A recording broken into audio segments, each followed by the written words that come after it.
Welcome to JoVE. Let's take a look at how you can use the JoVE LTI tool to add videos into Brightspace. Start by signing into Brightspace.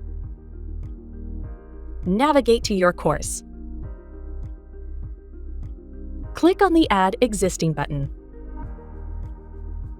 Select JoVE Videos. Click on Continue in a new window. Click on the Videos tab. Select Content. Select one or multiple videos. Click on Submit.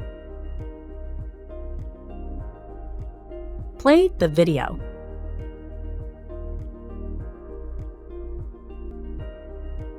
That's it.